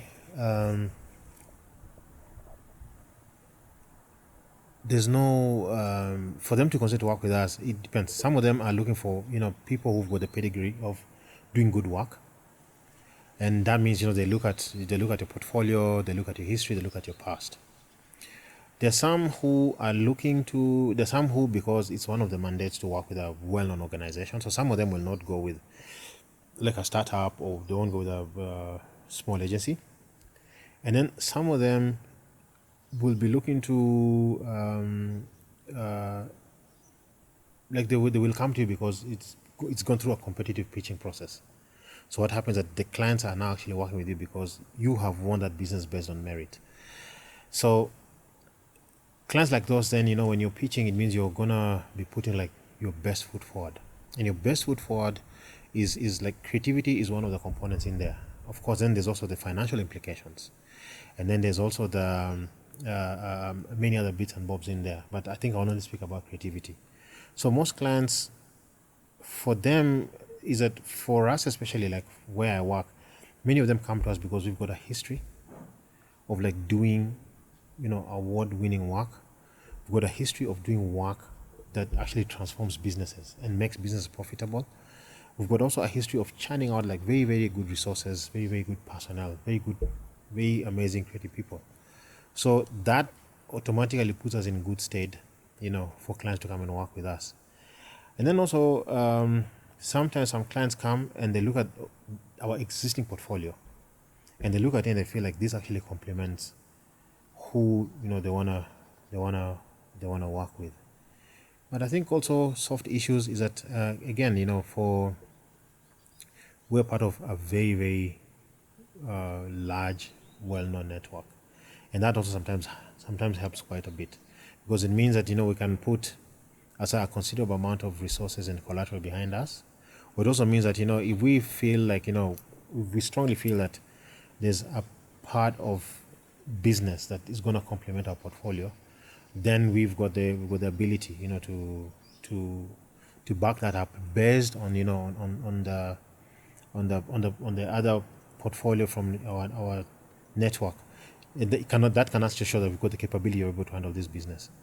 Because sometimes there's people who can impress you, first impression, but then you're not sure about the guarantees of getting what you're looking at. For us, we kind of just give that guarantee, I think. Yeah. All right. And congratulations, by the way, because it is 75 years for Gilvy. It is. Thank you very much. Yes. What would you say are 3 things that Ogilvy is special, or what has this achieved, or what has this 75th year mean for you and for everyone else involved, whether it's the market or the clients or you personally? For me personally, 75 makes me feel very, very young. I mean, it's a considerable milestone. But I think also personally, it just makes me feel like, I am part of an organization that it's got quite a rich heritage. I mean, Ogilvy himself was like one of the forefathers of like amazing advertising, and his principles and philosophies were very, very unique. The way he viewed advertising, and the more important way he viewed clients. Clients were not just a business; clients are a friend. I think if you look at it from that standpoint, it makes you enjoy your work in advertising more. Also, this is very personal and very selfish, is that I just like the idea of working in an agency that is so accustomed, and yet at the same time doesn't take it for granted, to win. We always want to do work that wins, and in the work that we do, it's obvious, it can be seen. And to be in an organization that has done that consistently for 75 years, I think it's quite an achievement in itself. And then also in Kenya, it's been one of the strongest agencies, for a very, very long time. So to celebrate 75 years, it's quite a milestone. And for me, it's a privilege, being part of that organization. And it's not a fair question, but which 3 people at Ogilvy have influenced your career? And how have they influenced your career? Well, those are to mention three is unfair, but some of them don't. Okay, let's start since this is the first of our many conversations. So this is just who comes off the top of your head. It is not in any way ranking. So please, if you're listening to this, do not catch feelings, as we say in Kenyanese, but it's just whoever comes to his mind at this moment. We will continue the list of Igilvi influencers on Rizz's life. I think, the one that really immediately comes to mind, two, and whoever I don't mention, I mean they're not influenced, but my former CEO, a lady called Naja Bellan White, she had this belief in us that we didn't even see it in ourselves. She empowered you to the point whereby even when you're not ready, she made you feel ready. And we did not see or realize that till later. When she'd left, we were like, this is what she stood for, this is what she meant. So she really empowered us to make us believe in ourselves. One. There was an executive creative director who wanted you to do to the best of your ability in terms of craft. He was a strong believer in craft. He was called Joao Espirito Santos, and his impact was felt quite a bit there, because you'd see like the level of work that was coming out. The ideas were good, but the craft was greater. So in all, you looked at work that was just very amazing to look at.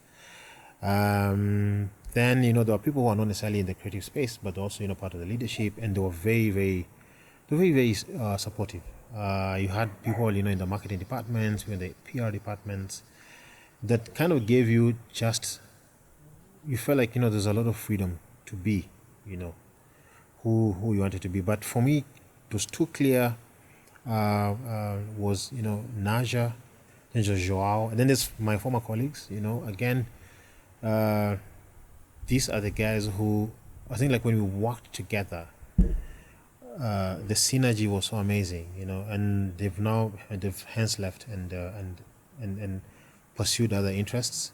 I think for the sake of avoiding biases, but they were like my creative partners who we felt so brave. Like we felt like we could, you just feel like you can conquer the world. I know I have an idea that's a bit wild, a bit risky, but we've got the justification to present it, and that just made me feel very, very happy and privileged to work at Ogilvy.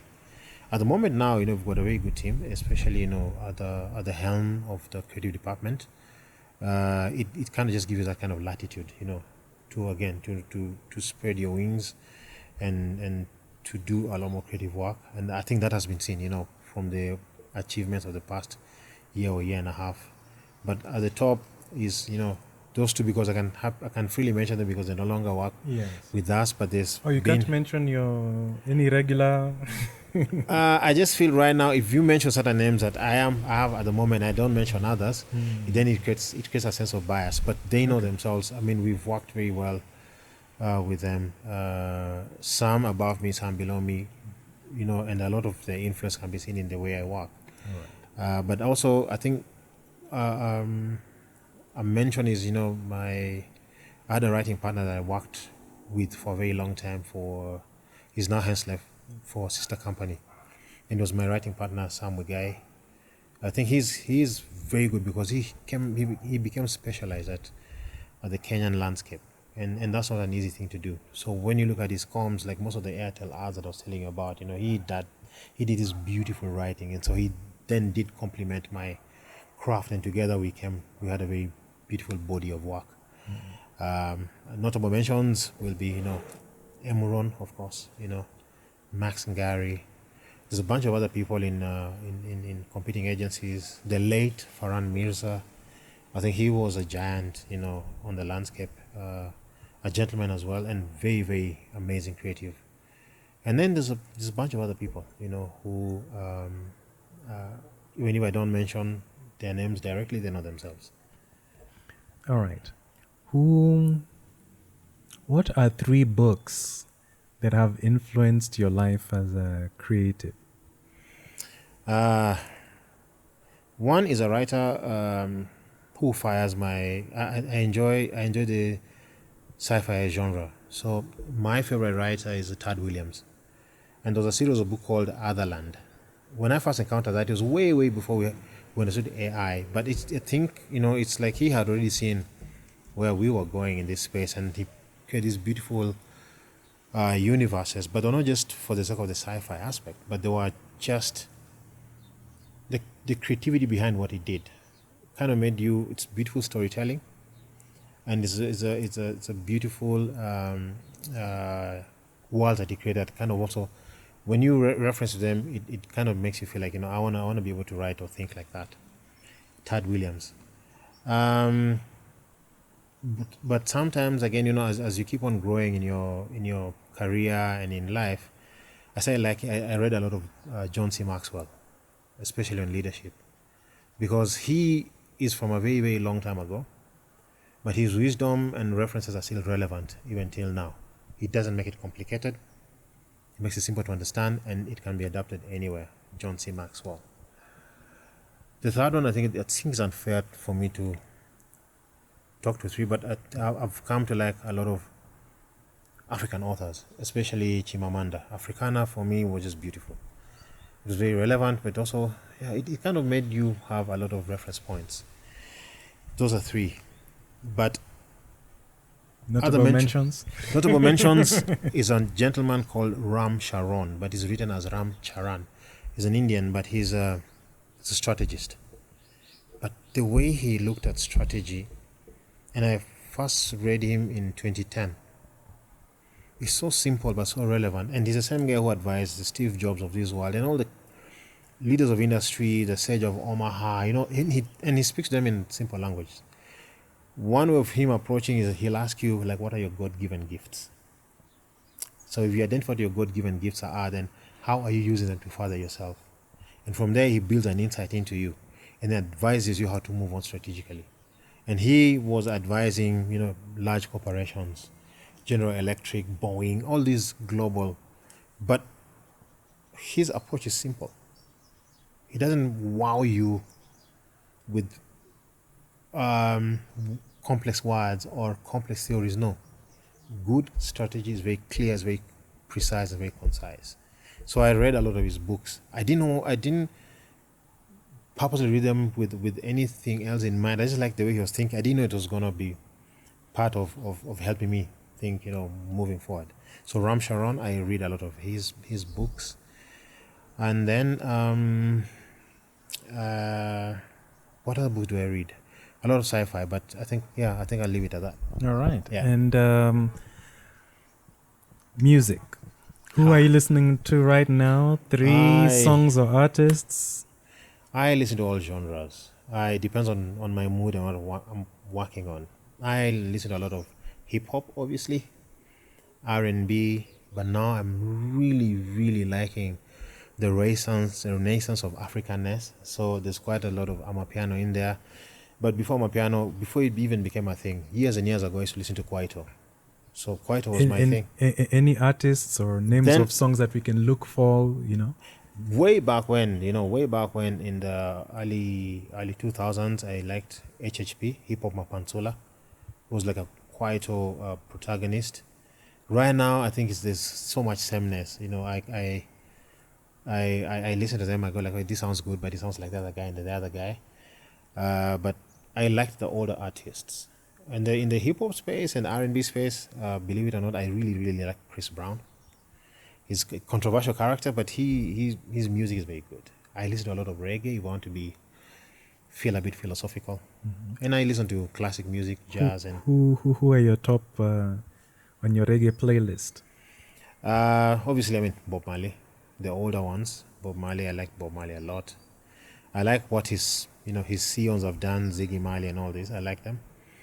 But also like the late South African one, Lucky Dube. All right. And the younger genres, I also like. Oh, this is bad, but I'll go on record. I like the new artists as well. I like Jojo. what's her name again? Not Doja Cat, no, but there's another one. She sings in the classic space. The name will come. I think I wasn't in the frame of mind to listen to names, but I listen to everything. Depends on my mood. All right. And I also like some Kenyans. I think right now I'm liking quite a bit of the Kenyan stuff. Which I think we need to be a bit more poetic with our content. But there was a group that are no longer performing. They were called Elani. Elani was very, very good. Sauti Sol, obviously.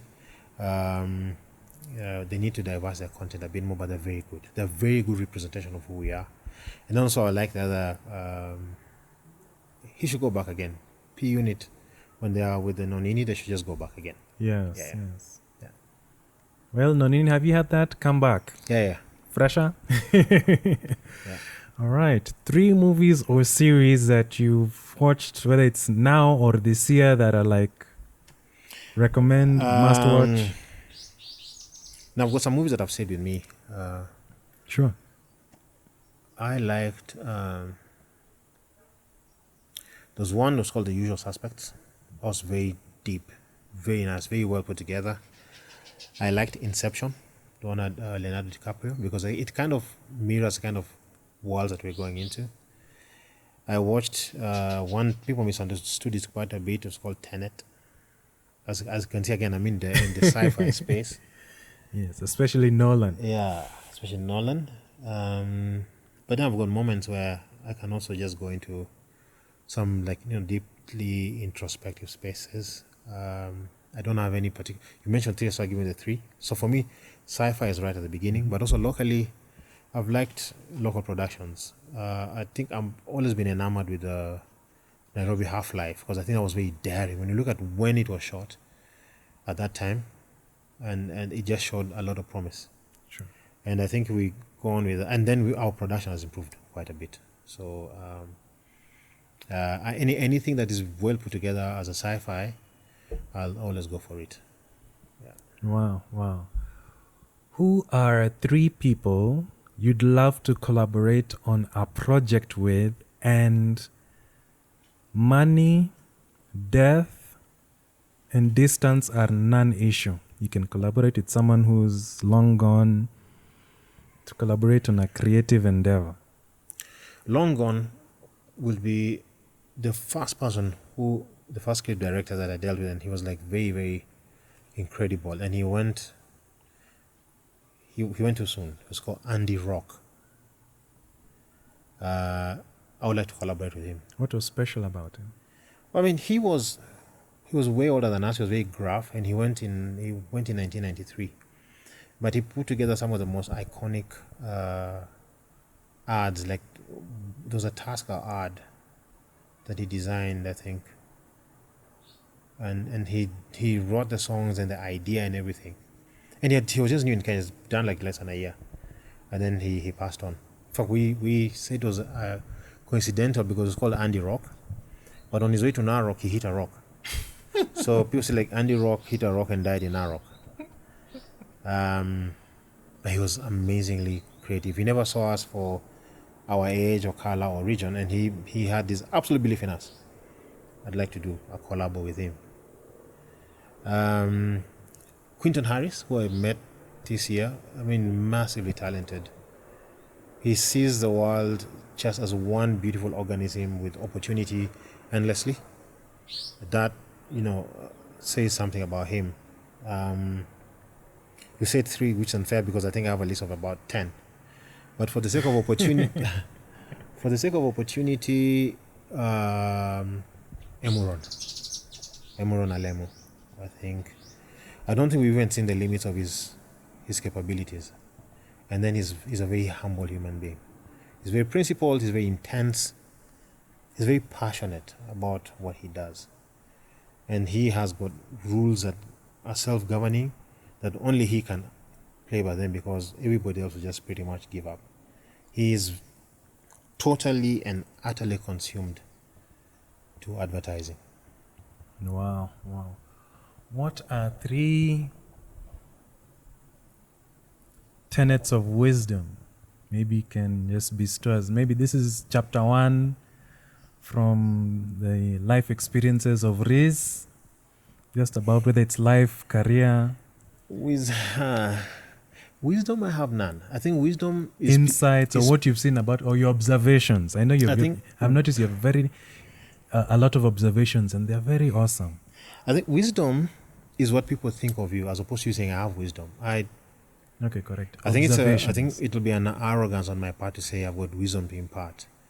However, I always feel, and especially when you look at the journey that we have had here, not just me as an individual, but as an industry collectively, is that what is within us is greater than what's in front of us.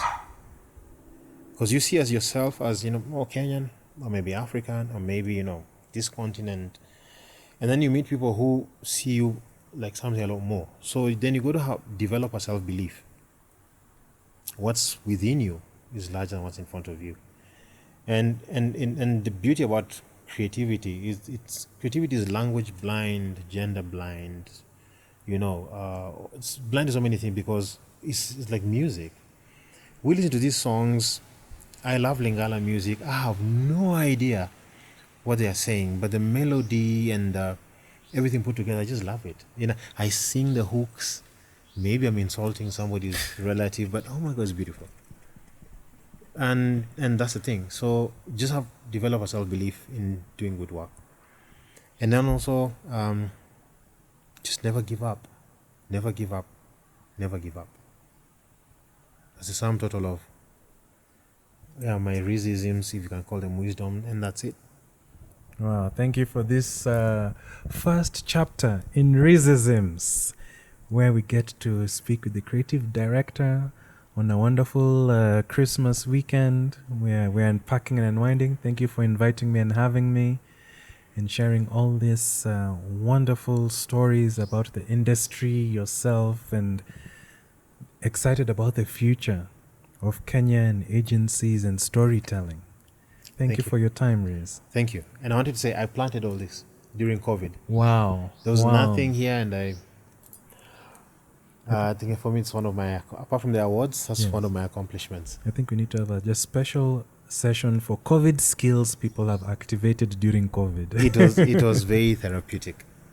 Wow. Yeah. Wow. Yeah. What did you learn as a result of doing all this? Patience. What about patience? Because we always have these expected results. And if you're good at something, you think it's automatically good at the other. So put things in the soil, water them, and then they'll appear. No, they didn't. I planted them because I wanted a nice environment to work from home. And nothing happened for 4 months. And when I was on the point of giving up, I just kept on putting in the water. And one day, I think I almost cursed. I said, why don't you just appear? Why? What's wrong? And I went away, and I remember coming a couple of days later, and I see these things coming out of the soil. I thought, oh, there you are.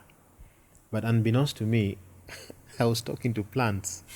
But I formed an affinity, to the plants, to the garden. And for me, it's my happy place. Thank you for having me in your happy place. And yes, all of you have been listening to a conversation between me, Andrew Balongo Pere, and Maurice Rizz Wangalachi, and you've been listening to The Revenge of the Forsaken Gods. Thank you for being on the podcast. Thank you for having me. Thank you.